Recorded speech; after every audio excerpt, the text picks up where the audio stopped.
You're not meant to show weaknesses. Sorry, And I feel that I'd ruined your career.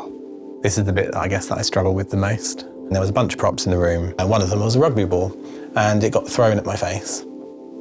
That's when I was like, I'm not doing this anymore. My name's Ugo Monye, and rugby is the sport that made me.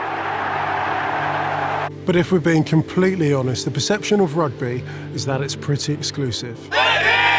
And many communities in the UK still feel that the game is not a place for them. If we don't see people like ourselves in a space, we assume it's not for us. It's hard to be what you can't see. So I'm going to meet some incredible players who are bringing unity back to the game and changing the face and heart of rugby, one tackle at a time. My name is Sam, and I'm the chairperson at Colchester Kings Rugby Club. I grew up in a town called Ipswich in the east of England and had a fairly typical high school experience with bullies and kids that weren't terribly nice.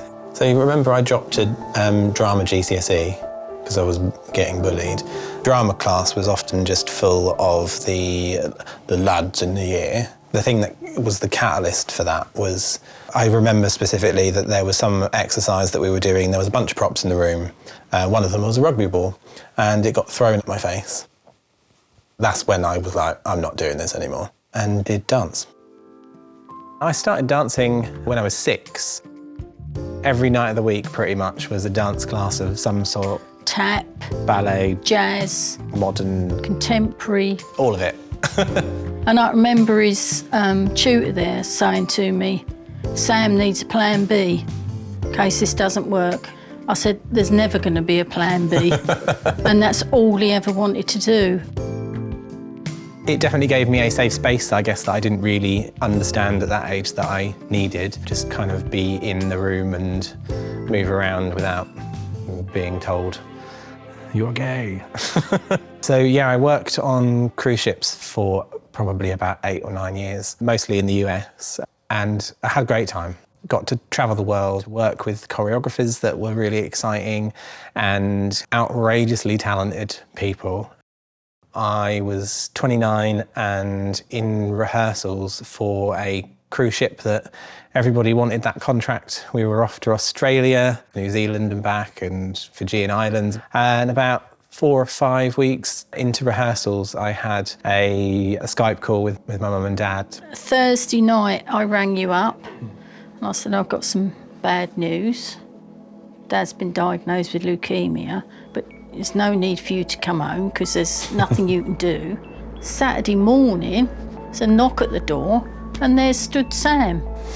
So he'd broken his contract with Carnival to come home. So that's how you came back and gave up your dance career, isn't it? Yeah, I was immediately terrified. Everything that you know about cancer is that people get cancer and they die. And yeah, I just, assumed that he would not be around for much longer.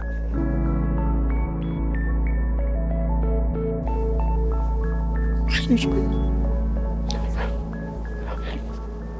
And I feel that I'd ruined your career. No, you hadn't. But I still feel it.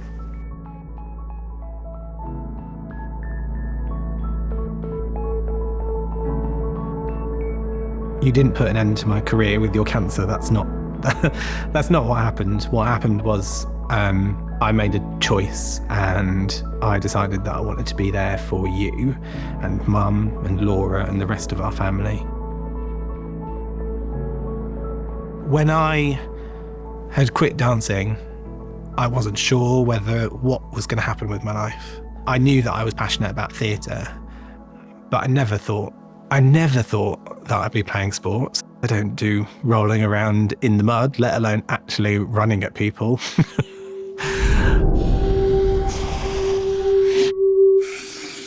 I think the men's game has taken significant strides to be better, to be more inclusive, and to develop cultures where people can truly be themselves. But the stats will tell you that there are apparently not many gay men in this country that play elite level rugby.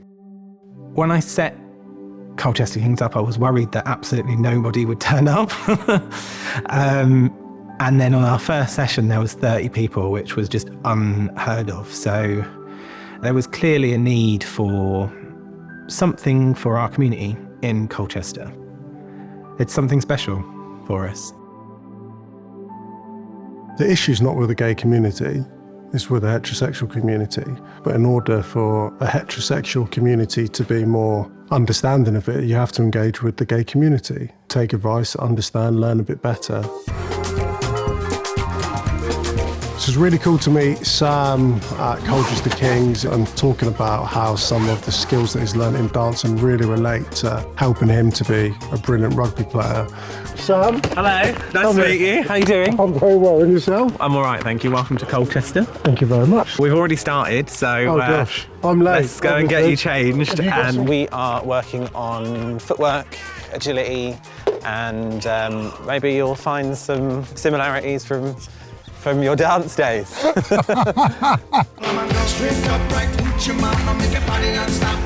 I went from rugby to dancing briefly. Yeah.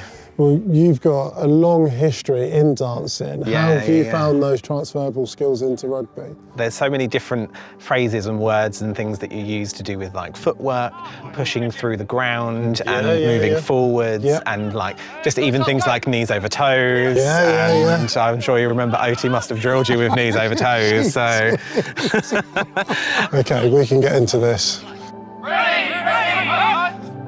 I'd like to believe that every team was inclusive, but I guess there's a spectrum of inclusivity, isn't there? We know so many teams locally that would describe themselves as welcoming to anybody, but there hasn't necessarily been a space for queer people. So they're welcoming, but are they representative? And that's something different. I want this club to be for everybody. We've got such a range of people. You might find there are people that are more feminine. We have had some trans people that have been in our team. We've had people that might sort of fit masculine stereotype. We've just got all sorts of people.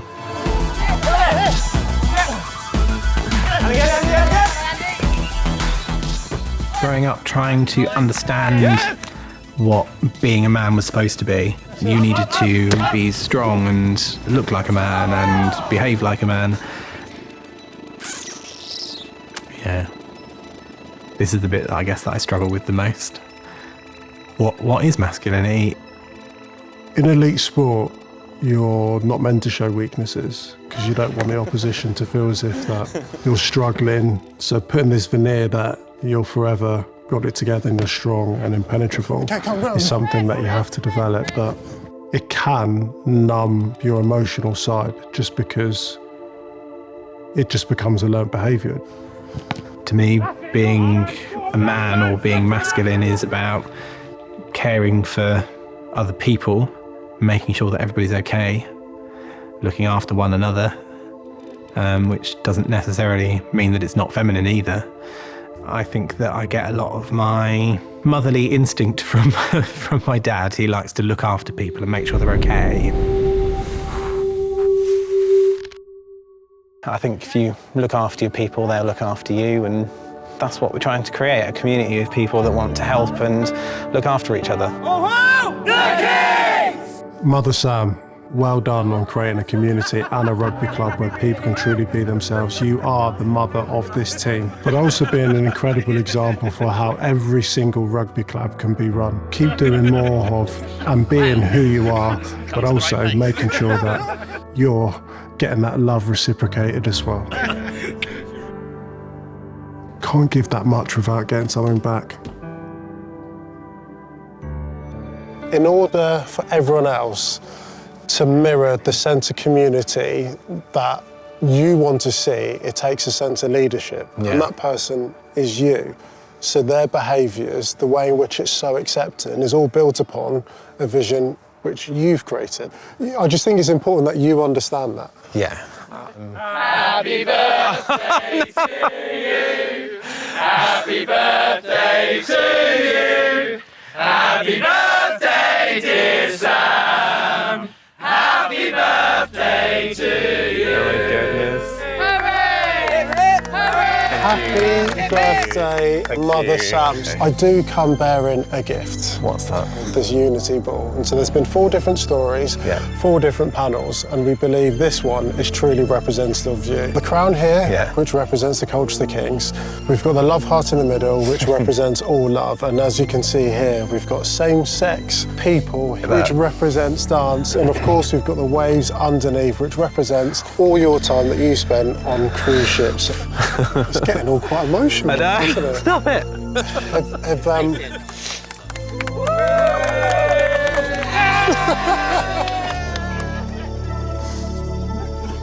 Oh my gosh! I love all of you, but I actually really hate you now. Okay, we got you, darling, we got you. Thank you for making 100 plus of us into a big rugby family. You're just special to every one of us, Sam. Do. Every training session, you do me so proud because you always push yourself and step outside of the comfort zone and show people what it means to be queer, and to just see you doing it every week just makes it feel so much more special because you put your all into it and it's from your heart. So thank you for making Kings what it is. Big group huddle.